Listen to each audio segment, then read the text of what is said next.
हम मीनू झा प्रणाम करै छी सब मिथिलावासी के। आइ हम एकटा खेलौना गाबऽ जा रहल छी।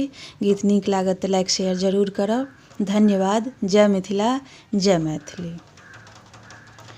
सूरत शहर में बसै ननदोसिया, हे बसै ननदोसिया से ठीक बा, से ठीक बा।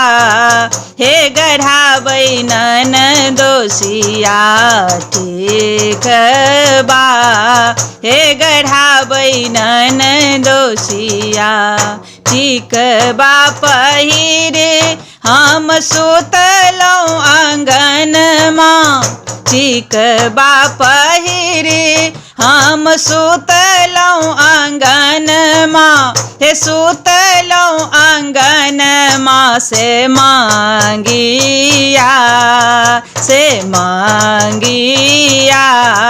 हे निहारै ननदोसिया मांगिया, हे निहारै ननदोसिया।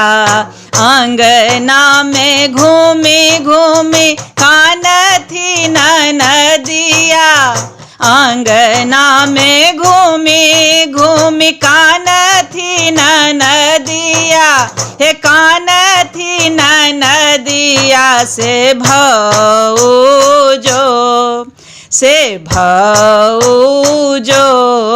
हेलो भैल मोर पियबा भौजो, हेलो भैल मोर पियबा। सूरत शहर में बसै ननदोसिया, हे बसै ननदोसिया से झुमका, से झुमका। हे गढ़ाबै ननदोसिया झुमका, हे गढ़ाबै ननदोसिया झुमका। पहिरे हम सुतलहुँ आँगनमा, हे सुतलहुँ आँगनमा से कानबा, से कानबा।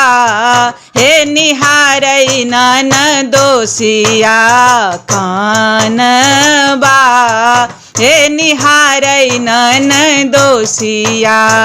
आंगना में घूमी घूमी कानथी ननदिया, हे कानथी ननदिया से भौजो, से भौजो।